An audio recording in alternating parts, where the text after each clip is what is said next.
Hello, and welcome everyone to Interrogating Normativity, a conversation on disability justice and anti-racism.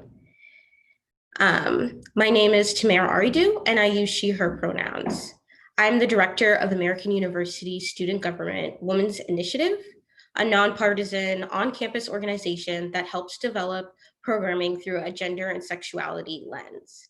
Today's event could not have been made possible without the collaboration of the Anti-Racism Research and Policy Center here at American University, SIS PhD candidate Megan Shanks, Chelsea Anderson, the Director of Special Events in the College of Arts and Sciences Dean's Office, and Lauren Pruitt, the Assistant Director of Program Initiatives at the Center for Student Involvement. Today, we are honored to be joined by Dr. Sami Schalk as our featured speaker and Justice Shorter as our moderator. Sami Schalk is an Associate Professor of Gender and Women's Studies at University of Wisconsin in Madison. Her research focuses on disability, race, and gender in contemporary American literature and culture. Schalk's first book, Body Minds Reimagined, Disability, Race, and Gender in Black Women's Speculative Fiction, explores how Black women writers use non-realist genres to reimagine the possibilities and limits of body minds, challenging our understanding of the meanings of disability, race, and gender. Schalk's next project focuses on disability politics and Black activism in the post-civil rights era. She identifies as a fat, Black, queer, femme, disabled, cisgender woman. She can be found on Twitter as Dr. Sami Schalk and on her website, samischalk.com. Justice Shorter is a disability justice advocate and Black Disabled Lives Matter amplifier.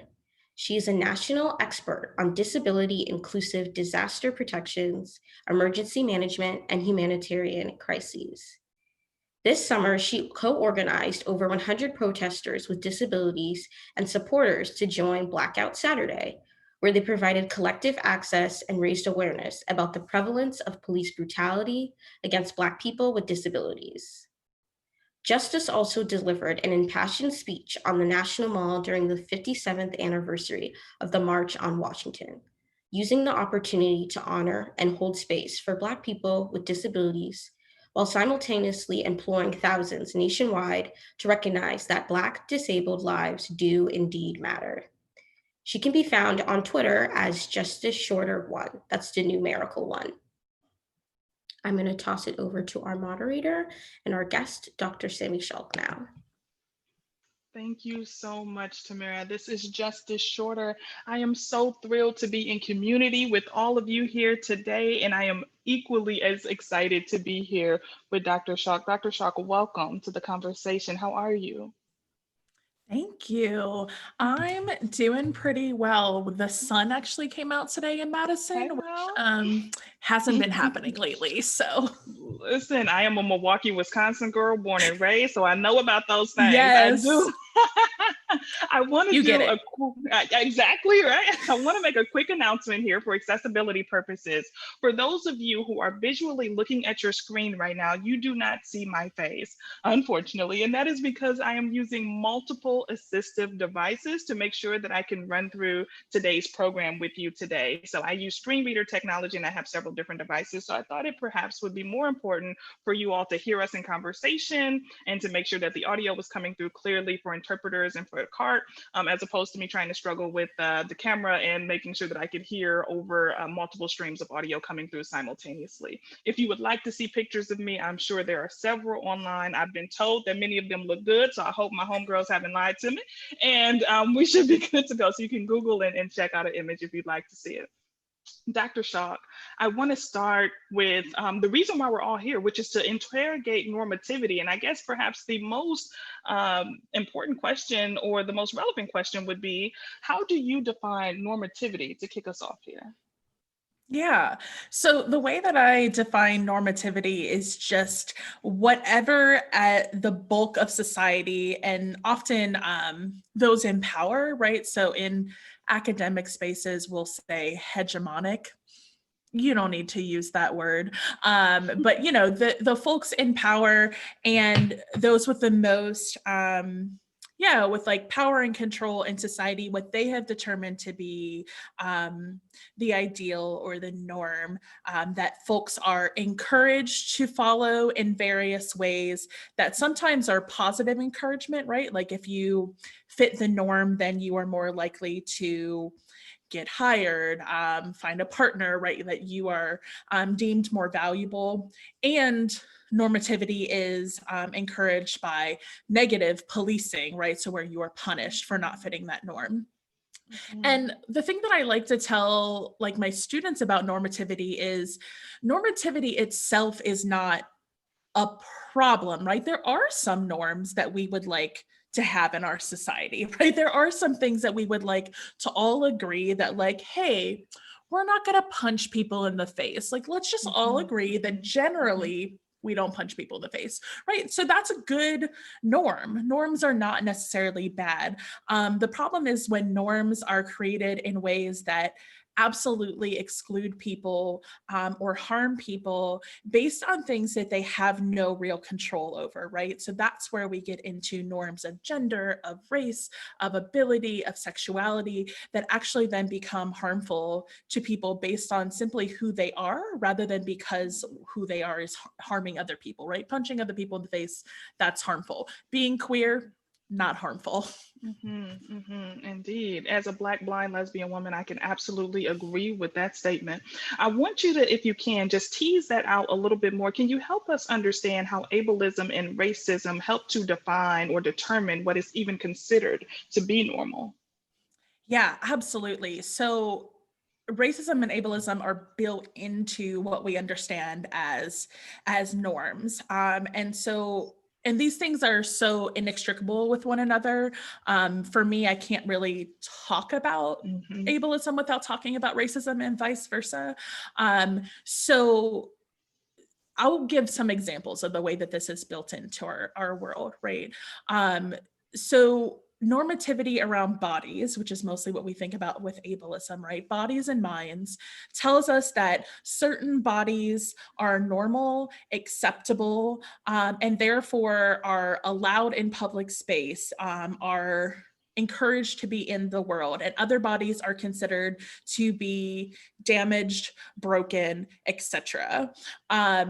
And so that comes out of a really like medical model in the world that tells us what is and is not a norm for bodies, but that leaks into and builds on racism in our society. So then it becomes, well, whose body is normal, right? Or we're talking, it moves beyond saying like, a typical body has like these kind of organs or something like, or these many limbs, and moves into things like, well, a normal body isn't shaped like that, right? So if we think of like Hottentot Venus with like a big old black booty, right? That was considered such a medical anomaly that actually was just tied to genetics and to blackness, right? So what has happened in our world is that norms of body minds also then become racial norms as well, because the way that norms have been established have been through whiteness. So there are all kinds of ways that over time, people of color, and particularly Black folks, for the research that I do, have been considered to be outside of the norm because norms of body minds have been based upon white bodies. I want to invite all of the individuals who are joining us here today. I want to make sure that we let you know that if you have questions, please feel free to submit those questions to the chat box. We are not going to let you linger to the end. We want to make sure that we pepper your considerations and your questions throughout our conversation here today. So it won't just be me posing questions to the brilliant Dr. Schalk, it will be you as well. So if you have something, feel free to throw it in the chat, and I'll be periodically checking in with our chat box monitor, Tamara, to make sure that your voices are heard throughout. Dr. Schalk, you said at the very beginning of your book that Octavia Butler, her writing led you to ask the question, what does it mean to reimagine disability differently? And of course, you expound upon this through every single page of your book, much of it centering the experiences and the expertise and the trauma and the difficulties that Black women have had to deal with. So I wanted to center Black women a bit in this conversation. And I wonder if you can give a few examples about the multiple forms of intersectional experiences and compounded forms of oppression that Black women with disabilities have to deal with on a day-to-day basis. Yeah, I mean, I love talking about Black women. Come on now. I know. So, I mean, disabled Black women face so many kinds of oppressions all of the time. And I think one of the challenges is sometimes figuring out what that is. And that's what intersectionality, I mean, one of the many things that intersectionality offers us, right, is that we don't have to necessarily point to one thing and say, well, that is pure racism or that's pure sexism, as if these things are separate from one another. I think a lot about Moya Bailey's term misogynoir, right? That is a term used very, let's see, should I spell that for interpreters? Misogynoir, you got it? First I have to write it down because that's how I spell things. Misogynior.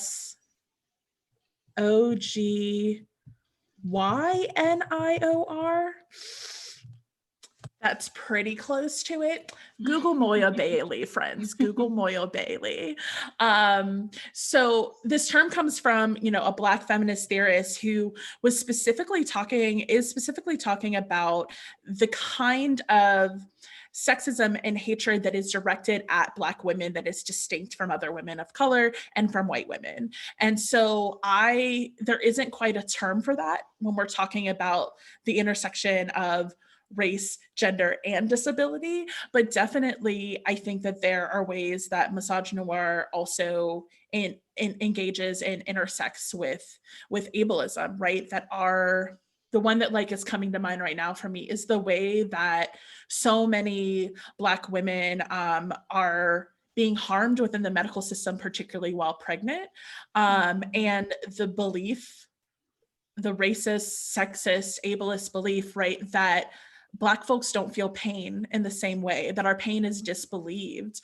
So I think that when you are a Black disabled woman in the world, your body is so deeply devalued and your experience of reality is so deeply dismissed. And that's what I talk about it a little bit in the second chapter of my book, this the way that we are pushed in outside of able-mindedness.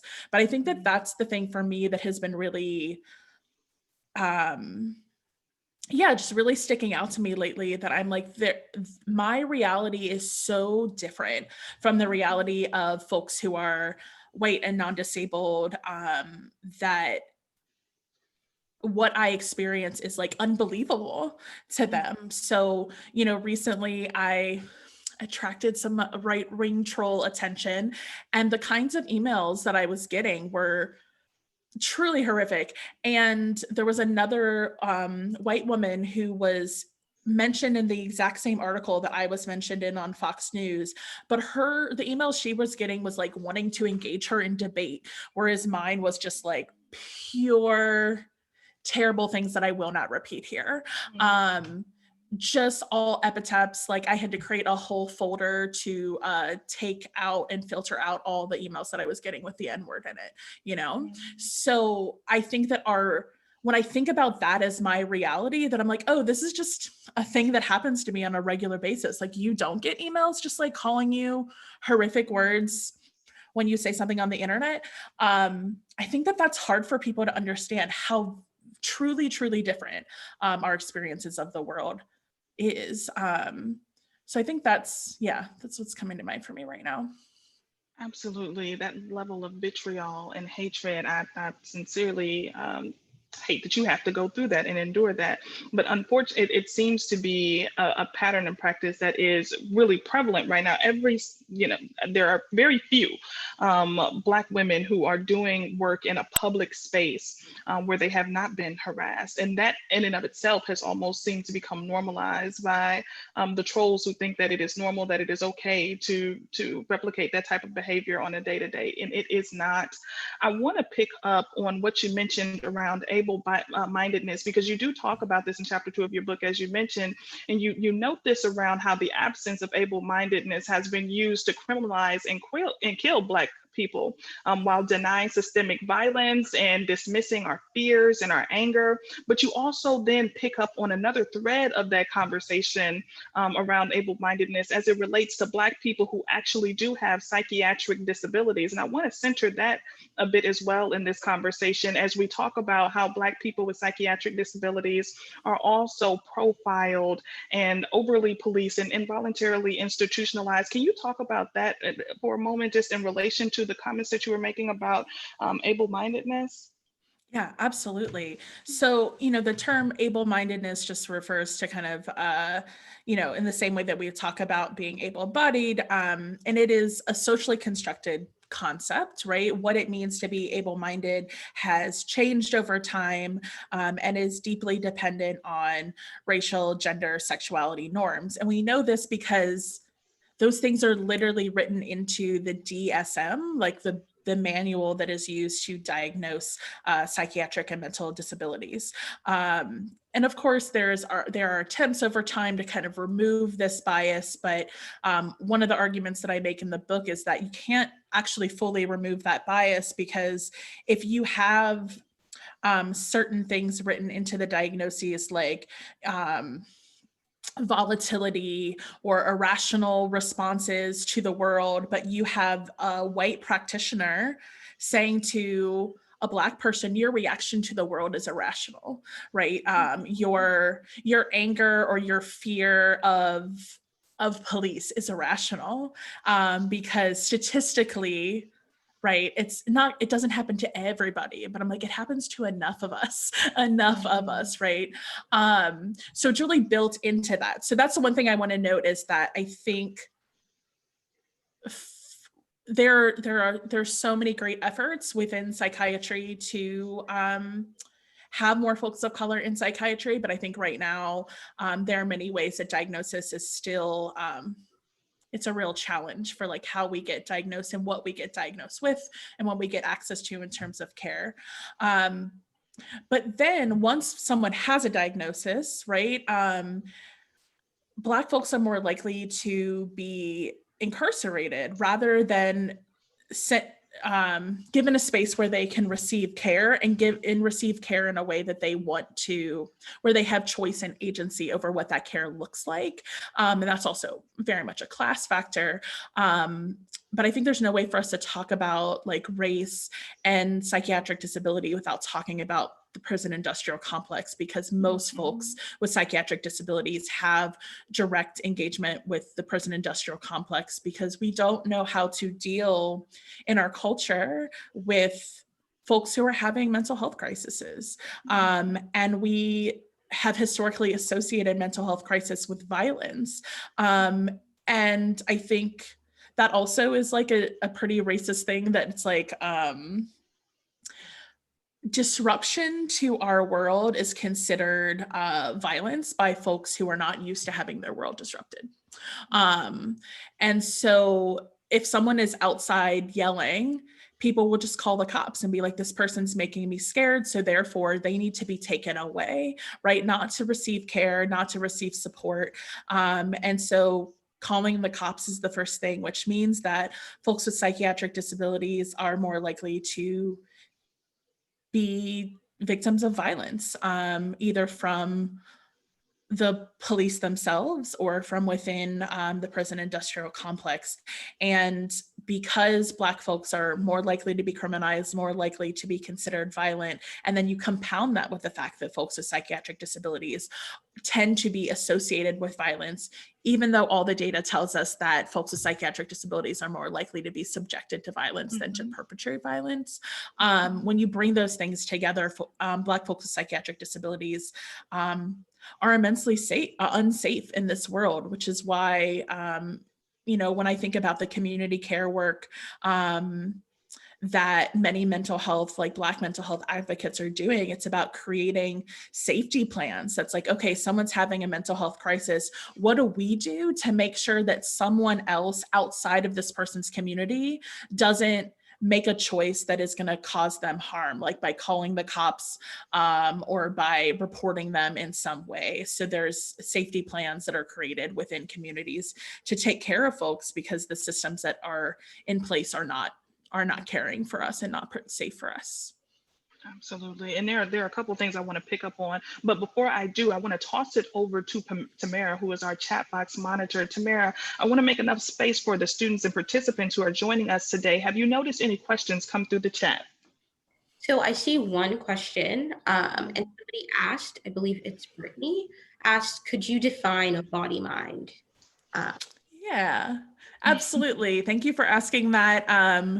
Yeah, it seems like, so in some ways, it's a pretty, obvious thing. It's the combination of mind and body, but the reason for doing that might not always be clear. So there's a couple of reasons why I use body mind when I'm talking about people and talking about disability in particular.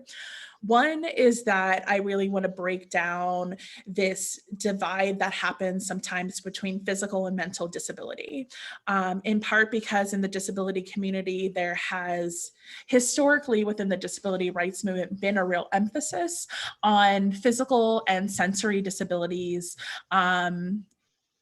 and leadership from folks with physical and sensory disabilities, as opposed to mental disabilities and psychiatric disabilities.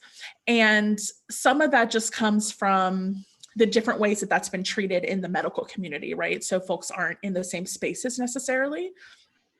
And some of it comes from a hierarchy of disability. It comes from this notion that, there's, in the disability rights movement, there have been times where people have said things like, well, my legs don't work, but my brain is fine, right? As like a justification for being in the world. It's like, well, what if your brain is different? Like, what about that?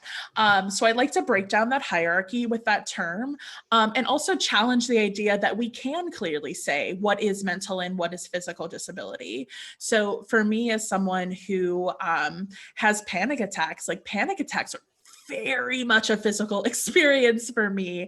And yet, like, I know that it comes from a place of mind and psychiatry, right? So that is not a separable thing in my experience of disability, that I could say what is physical versus mental, that these are very much, these are not distinct and separate things. So that's another reason why I do it. Another reason is just to really, because that divide between mind and body has been used against all kinds of folks. So it's been used against women, right? To say like, well, you're so in your body, especially in terms of menstruation, that like, you can't just be of the mind, like men can be of the mind, but not women. And the same thing has been said about people of color, right? So that split has never been useful for marginalized people, because we've always been associated as like with our bodies and therefore unable to like think and know things clearly, or as well as folks with privilege. And then the last thing is just in terms of science fiction, sometimes it's just not clear. Like body minds are just weird in science fiction. So like, how do you define something when you're talking about a werewolf instead? So for many, many reasons, that term body mind is really useful for me in the kind of work that I do. I don't believe that like everybody has to use it all the time, but I do think that it is a term that can be really, really useful for us, and encourages people to think about like, why do I think of my mind as separate from my body, when like it's all in here. Like they can't work separately from one another. You can't actually separate them. So why do we work so hard to do that? Mm-hmm. And it's so funny that while you're speaking, I have several friends who have fangirled out when I told them that I would be speaking to you today, and it's literally because everything you say, there's so many points, and I'm trying to type quietly, because I am blind, so I don't write with a pen, but I'm trying to like type out my notes super quietly so that you don't hear it. But I want to pick up on what you just mentioned around the hierarchy of disability, and it brings to mind Audre Lorde and her work and her essays on the hierarchy of oppression. And I know that she has informed a lot of the work that you do. If folks who are joining us, if you're not familiar with Audre Lorde, please go check her out. Black lesbian warrior, poet, also had vision loss. And I wonder, Dr. Schalk, if you could just speak to how her work has informed the work that you do around race, disability, and gender. Yeah, I mean, first and foremost, Audre Lorde was just one of the first authors. I think I read her work maybe 18, 19, just like very early in college. And she was one of the first authors that just made me want to be more brave. Like I would read that work and I'm like, how do you just let all your stuff out there? And how do you speak to these like white feminists with such like sense of self and security and confidence that I was like, I want that. Like, I don't know where that comes from, but I want that. And so, my first attraction to her work was really just through that, like a Black woman just being so boldly honest, and a Black queer woman, Black lesbian in particular. But then in terms of disability, I think there's been a couple of things from her work that I find really useful. One, of course, is just the way that in her book, The Cancer Journals, she really lays out the deeply messed up, I almost cursed, but I'm trying to like not curse on live events anymore. You're welcome. The deeply messed up like layers of oppression that exist within the medical industrial complex, right? So in that work, she points out not only the way that class plays such a deep factor, that she's like, how much this costs. The first thing that people ask me is about insurance, not about my well-being or anything like that. And then she also lays out all the ways that like racism is embedded in her experience of trying to receive care with cancer, and fat phobia. Like she is able to see a note from a doctor that is like specifically noting her like pendulous breast and noting fatness on her body in ways that don't seem necessary to his like medical survey of her body, as well as then all the way she is erased as a queer woman in that experience where, in Cancer Journal, she has this story of this white woman coming in and offering her a temporary prosthetic breast that is this like white skin, pink nippled replacement that she's supposed to put against her like Black body. And then she is policed and encouraged to keep wearing this because she's told that if she doesn't, it makes other people uncomfortable to see a one-breasted woman. So that's, I see in that all the ways that she really lays out each piece, all of the ways that like, this is not just about race, this is not just about gender, this is like all of these things are built into her experience of cancer and of the medical industrial complex. So that's something that for me, I really just admire the way that she just so deftly and clearly brings all of these things in and weaves them together into a single discussion and into a single text. And those are her journals, that's like just the way that she writes for herself, which also is a really mind-boggling thing for me to be like, wow, that's just the way that you were processing the world around you. And the other thing that I love about Audre Lorde's work for thinking about disability in particular is her emphasis on care and self-care, and that statement of like taking care of myself as an act of warfare, and that for me has been something I hold really close and dearly right now, particularly through this pandemic, that it is possible for me to just completely burn myself out, right? And no one is making sure that I care for myself but me, and nobody is protecting my time but me. And really understanding that like my survival, and not just survival, but my thriving, like my joy, my full presence, is the way that we change the world. Like we have to be able to be cared for, and the first way we do that is to care for ourselves, and to model how to do that care. So her work on self-care is also really important to me.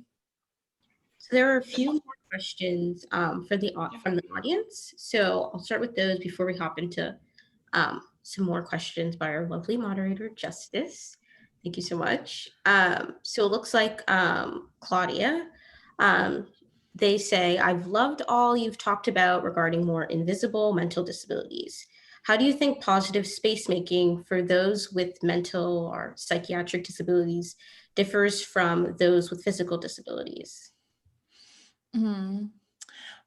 So I think in some ways, a lot of the stuff is similar. It's just that when you have, I like to use the terms apparent and non-apparent, in part because it requires then folks, it takes it away from being a purely visual thing, because there are ways that disability can be apparent to someone that is not visual.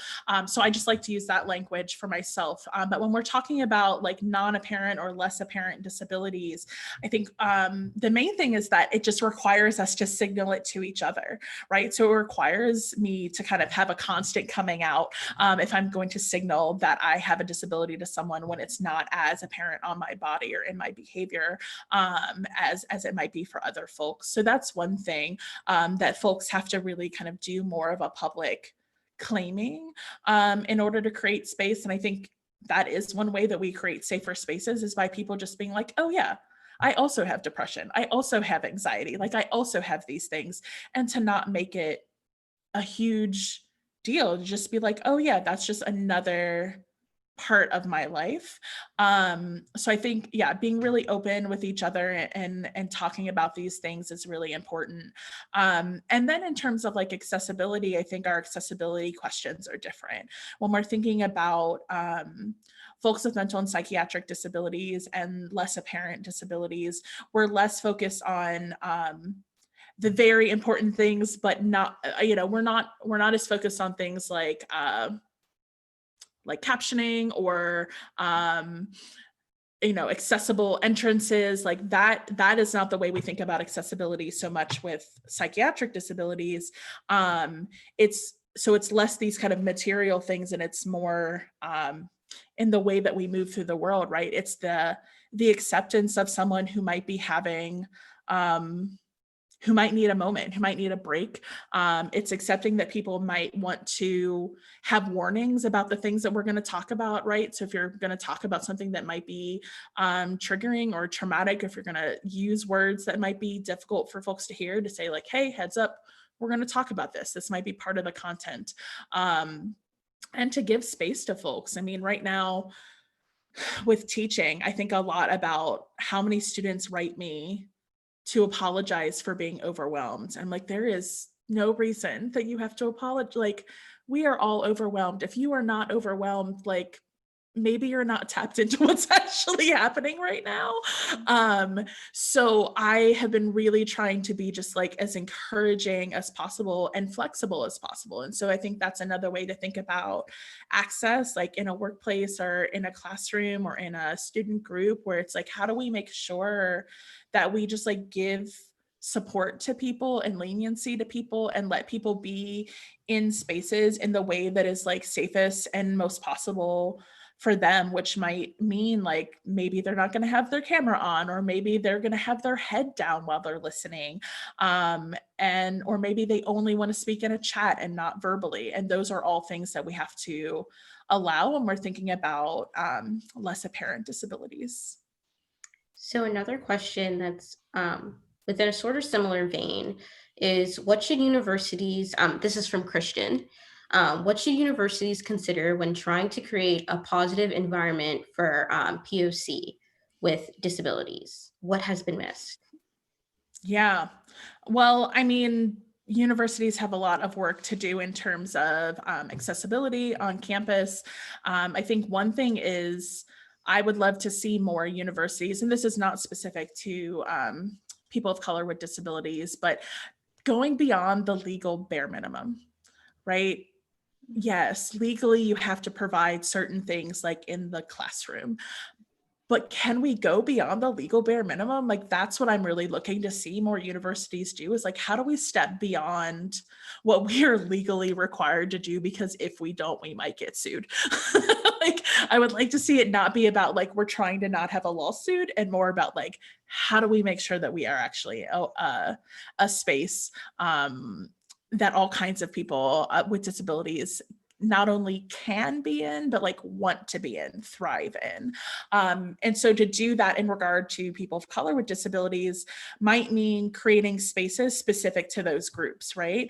To say, hey, we want to, so maybe a multicultural center or a disability services center might say, like, we're going to have a group, a gathering, that is just for folks with people of color with disabilities to gather and to know each other and to share ideas and to support one another, and to create some of these safer spaces to start getting the answers, because I think every university is different. And so, if you're like in a super rural university versus like a more urban university, the needs are very different. And so one thing I think is to just start asking people what they need and then actually doing something about it. Like, I've been to 8 million like listening sessions, and I'm like, I want that listening session to result in something, to like lead to like an action section.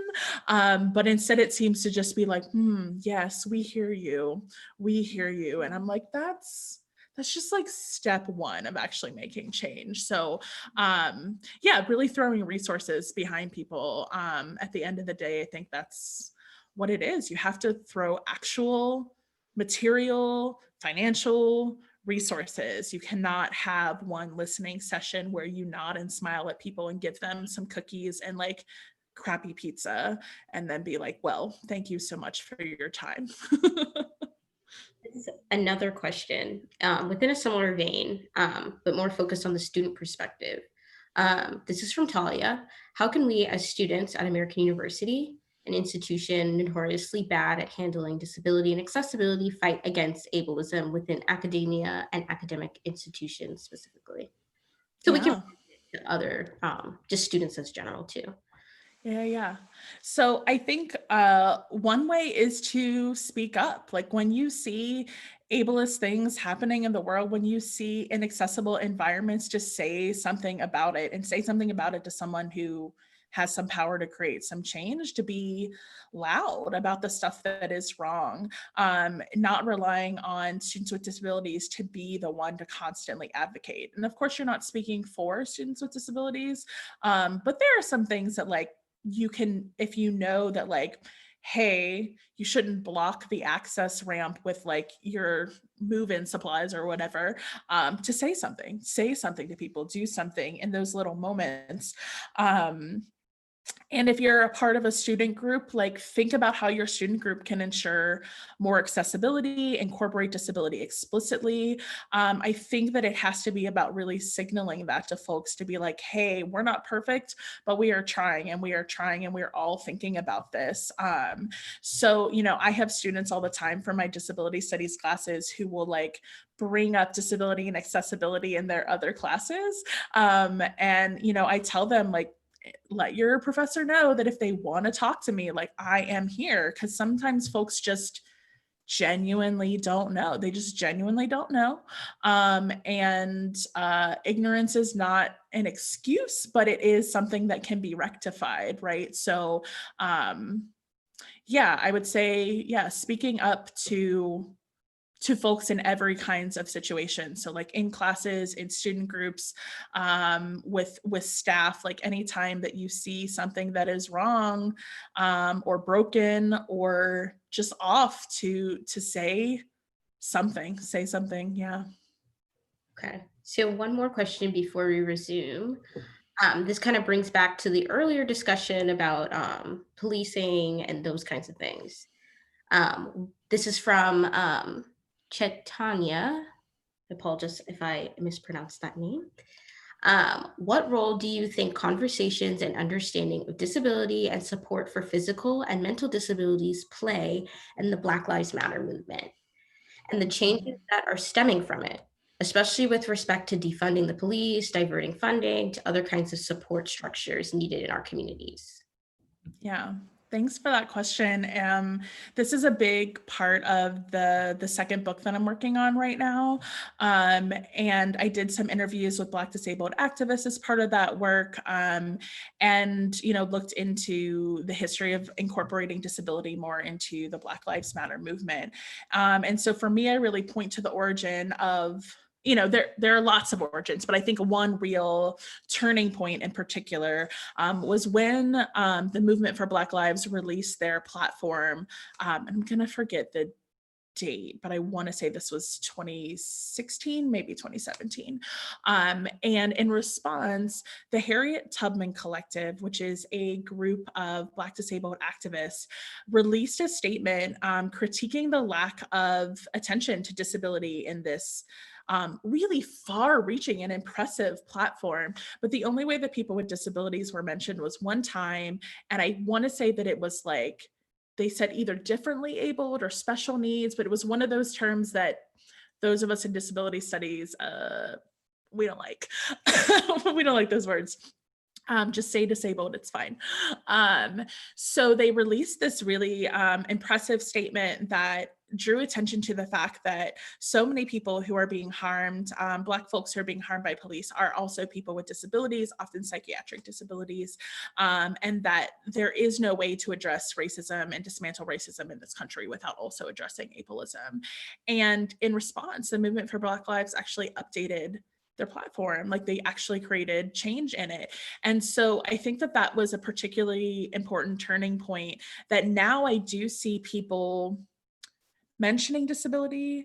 I see more Black activist organizations captioning their videos, like doing more things. It's not enough yet, but I think there is at minimum now an awareness that this is something else we're supposed to be thinking about. And what I've really admired from some of the leadership that I've seen, I'm thinking about Shireen Carruthers. Like I remember a while back, she tweeted something about being like, disability is not my wheelhouse. I have to listen in that moment. Like sometimes you have to know what's not in your wheelhouse, especially as a leader, to say, I have to step back here. I have to let other people lead in this moment. I need to listen. I need to learn. I've been impressed with several, particularly Black feminist leaders of Black liberation work right now that are saying, hey, okay, we have to learn. Locally here in Madison, I started doing work with Freedom Inc., which is a Black and Southeast Asian activist and advocacy organization. And they asked me to come do a disability justice workshop with them. And that led to me eventually becoming a board member. And so now I work more closely with them on a lot of things. But one of the things that I think my role is with that organization is to make sure that they are thinking about the role of disability in the work that they do. So they were working to get cops out of our local schools, and they started drawing more statistics around the way that cops in schools particularly impact disabled students of color. And when they drew that data, they found that like those are the students who are most impacted, most likely to be subjected to like in-school suspensions, arrest, and violence, are students of color. So yeah, I've been really impressed with the work. It's not done yet for sure, but I do think that there's an increased awareness that is very different from what I was seeing in more like the 2014 to 2016 era, where a lot of Black disabled activists that I knew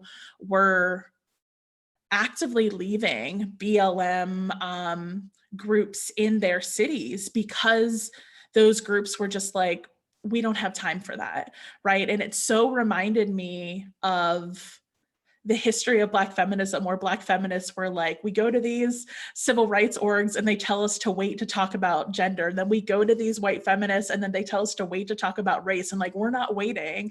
Absolutely not. So I feel like this is also very much in that legacy of Black feminism that I like claim and feel that I live in. That's like, no, we're not waiting to talk about disability. Like, actually, if we don't talk about disability, we will not be able to address and change this issue, because it is in the center of it. It is absolutely in the center of it. And if you ignore it and you only think about race, you will not solve this problem. So far, that's it for questions. So I'll throw it back to Justice. All right. I love what you mentioned there, Dr. Schalk. I think it's absolutely true that the atmosphere and that the environment is changing. You can absolutely even notice it on the ground when physically out. And some of these protest spaces where literal space, physical space is being made for individuals with disabilities, not just to be on the periphery, but to be near the front and to actually lead and to set the pace of marches and of protests. That's not to say that that is a universal experience, but it is to say that several folks have reported having such experiences and how that has garnered a fair degree of enthusiasm and optimism about what the future may bring as we talk about cross-movement organizing. And I mentioned that also in relation to disability justice. I wonder if you can help folks understand the difference between disability rights, which typically tends to be more entrenched in law and policy, and how that differs from disability justice, which seeks to go beyond disability rights. It's often said that disability justice picks up where disability rights left off. And I just wanted to mention that, since you referenced the disability rights movement in the past, and sometimes those words or those phrases are used interchangeably by folks who aren't necessarily familiar. Yeah, thank you for that. I mean, so I think the things that you just said are some of the key things that I like to bring up, that it's like disability justice is a relatively new term. It emerges from the work of disabled people of color and disabled queer folks primarily. So the work of folks like Mia Mingus, Patty Byrne, Sins Invalid, Leroy Moore, Eli Clare. Just making sure that because that's a lot of figure spelling that I just made happen. So these folks developed this language around disability justice that was drawing from the work of things like transformative justice, reproductive justice, these other movements that have been emerging, and again, primarily come out of communities of color and feminist queer communities. And so disability justice emerges from that work to say, hey, we acknowledge that these systems are deeply interconnected. There is no way to understand one without the other. And, I would say that folks who are practitioners of disability justice understand that they have benefited from the disability rights movement. But there is, particularly in the interviews that I did for my book, folks noting that like the work here, the reliance on the state, the reliance on policy, the belief that that governmental level changes are going to inherently create justice isn't working. It's not working. All of us actually have to learn these various tools of inclusion, of handling conflict, that it really is at this more community level. And it's not that policy isn't important, but if we fully rely on policy, if we think that like, oh, we'll just create changes, like we'll create a law that makes discrimination illegal. It's like, well, okay, who has the time to like sue every time you get discriminated against? And when does it meet that level? And who has the money for that, right? Like, how does that is good, but it is not enough. And so that belief that the state is enough, I think is the big distinction for me. And of course, then that incorporation of intersectionality, of understanding that ableism is deeply tied to racism, sexism, homophobia, colonialism, and capitalism. And so I think that a lot of folks get really wary and, upset at times when people throw disability justice onto any work about disability, because it's just like a popular word. It's like, no. Yeah. If you're not talking about these other issues, if you were only talking about policy and law and state sanctioned kind of stuff, you're not doing disability justice. And that's not bad. You can still do disability rights work. No one's mad about the existence of disability rights work. But if you're going to use the word disability justice, it actually needs to be doing the work of disability justice and to understand the labor that has already come out of, again, the work of disabled people of color and queer disabled people, to learn how to build accessible, just communities with one another that actually requires that human interaction and that personal change and learning that is not just about like asking for something from, big daddy state government. I think I'm going to start using that from now on. Big Daddy, state government. That's very important. I'm going to write that down. I want to make sure I just throw a couple references into the conversation so that if folks want to learn more, you mentioned so much there. If they want to continue learning, please feel free to pick up Skin, Tooth, Bone, which is a disability justice primer, and it's on Sins and Valid's website. You can also check out Care Work, Dreaming Disability Justice by Leah Lakshmi Peepsna Samrasinha. And I hope I pronounced that right. I know I didn't, but that is a quintessential read, and it really changed my life in a lot of transformative ways. Medicine Stories by Aurora Levins Morales. Literally, I could geek out with anybody on any day. Should you want to have additional conversations about this, do just let us know. But I want to come back around to something else, Dr. Schalk.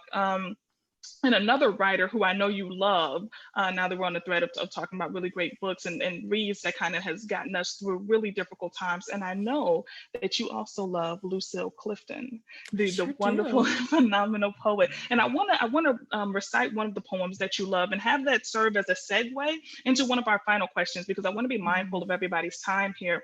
So please, if you want to check it out, the poem is called Won't You Celebrate With Me? And this is by Lucille Clifton. And I hope it's still hanging up in your wall, on your wall somewhere in your home. I know you love this poem as well, Dr. Schalk, so I'll get into it. Won't you celebrate with me what I have shaped into a kind of life? I had no model, born in Babylon, both non-white and woman. Who did I see to be except myself?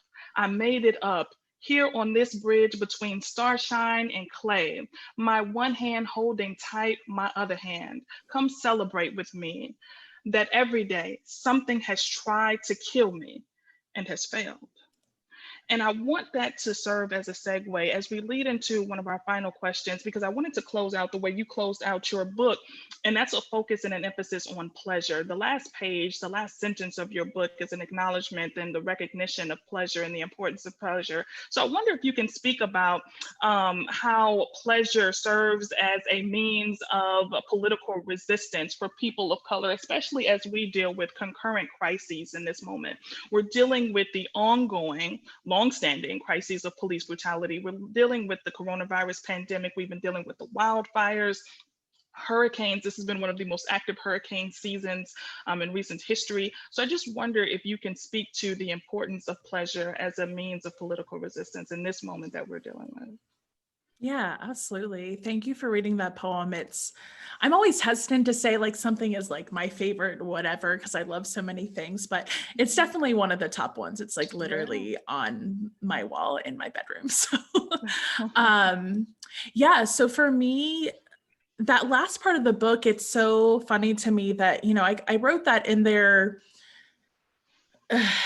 instinctually. It wasn't like I had done any like deep research on it. It just felt like a thing that I needed to say because there was so much heavy stuff in that book, so much heavy stuff that I was researching to write it. And so I wanted to do that and to say that. And then what organically emerged in the world was that I was asked to do an essay with Adrienne Marie Brown for her book, Pleasure Activism. And I had not really heard that term before being invited to do the book. And it just completely changed my world. So I really recommend that folks read that book, even though it feels kind of weird sometimes to recommend it when I'm in it. But like, I am like the smallest one little chapter. Like there's so much that is not me in that book. And so pleasure activism is a term that refers to the fact that kind of two things. One is that our movements, our liberation movements should be pleasurable. And that's something that was like so remarkable to me that I was like, oh, we should like enjoy the things that we're doing, so that our movements should be pleasurable. They should be irresistible. Like people should want to participate in justice work. It should be deeply satisfying and fulfilling. And that doesn't mean that it's not hard. It doesn't mean that it doesn't make us sad or frustrated sometimes with that. At the end of the day, when we're thinking about pleasure as being satisfied and fulfilled, it should be deeply satisfying and fulfilling. So that's one part of pleasure activism. The other part is just saying that pleasure is inherently political. Those who have more privilege in our society have access to more pleasure. They have access to relaxation time. They have access to a reality where people don't email them like harassing emails all the time, right? Like they have access to pleasure in this way that it changes the way you move through the world when you have the access to pleasure and relaxation in that kind of way. And those of us who are multiply marginalized not only have less access to pleasure in certain kinds of ways, but we also get policed in our expressions of pleasure, right? That when we are Black folks, grilling in a park, people are going to call the police on us. That if I, wear something that brings me a lot of joy as like a flamboyant femme, that people are going to consider me not professional, right? That they're going to question my integrity or my intelligence because of it.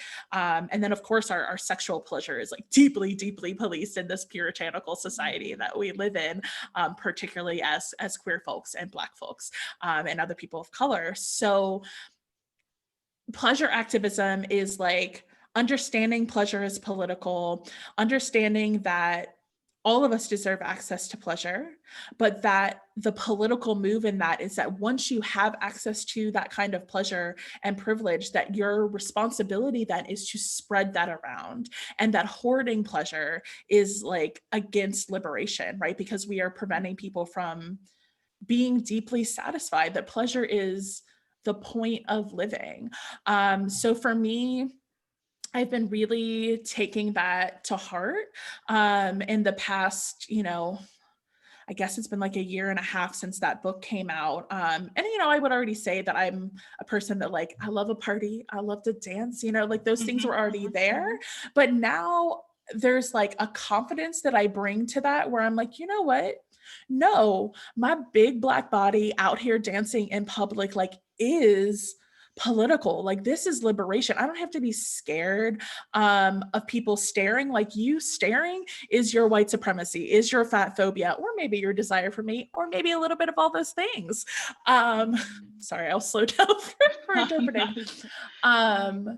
So yeah, I've been incorporating pleasure much more into my life, and that has to do with the self-care stuff that I was talking before. But I think I was raised Catholic, which is like so much guilt and like self-denial that happens within Catholicism, and so I had to unlearn that and just understand that like bringing myself joy in all kinds of ways, not even ways that have to be like monetized, like sometimes just being like, it's okay for you to take a break. It's okay for you to take, I've started now that I'm working from home, taking full hour lunches. I had never done that before. Take the full hour and just chill out. I had never, to me, I was like, the lunch hour is to eat. And once you are done eating, you go back to work because work is what you were supposed to do. No, not anymore. I take time, and that has improved so much for me. So yeah, understanding pleasure as political is really essential to the work, the way that I'm operating in my political and intellectual work these days. Absolutely. And that book that was referenced was Pleasure Activism by Adrienne Marie Brown. And you can Yes. also catch her on a podcast that she does with her sister, Autumn Brown, which is called How We Survived the End of the World. Which is a Yes. really dope podcast. I absolutely love it. And I just want to thank you so sincerely, Dr. Schalk, for sharing all of your energy, your time, your brilliance. You have been such a joy to be in conversation with this afternoon. So thank you. Thank you. Thank I you feel so the same much. way. Thank you for bringing your your energy. I could feel it all there. So I really appreciate it. Absolutely. And I now want to toss it over to Tamara, who I believe has a few closing announcements before we do a subtle transition for an additional conversation. Tamara? Yes, absolutely. So as we close out this event, I just want to thank from the whole WI team and myself and the Anti-Racism Center, and a quick thank you to Dr. Schalk for joining us, and Justice Shorter for moderating. We also want to thank all of you for attending and joining us for this important conversation, and being brave to ask questions that push this conversation forward. I just want to say to keep on the lookout for a post-event survey, which will be sent to you shortly. We appreciate any and all feedback. And quickly, I also want to just say that we also look forward for you all to be joining us for our upcoming events. So on October 22nd, that's tomorrow, the Anti-Racism Research and Policy Center will be hosting a discussion on environmental racism and climate justice. And then on October 27th at 6 p.m., WI and the Anti-Racism and Research Policy Center, along with other co-sponsors, will be hosting Toward a Free Future, a conversation with CC McDonald. Registration links can be found both on ARPC, that's the Anti-Racism and Research Policy Center, and the Women Initiative social media accounts, and also the chat box, which will be posted right about now. Okay. And lastly, thank you again for everyone who attended. Yeah. And I always just like to say thank you for to the interpreters and to whoever is doing CART. I always appreciate your labor.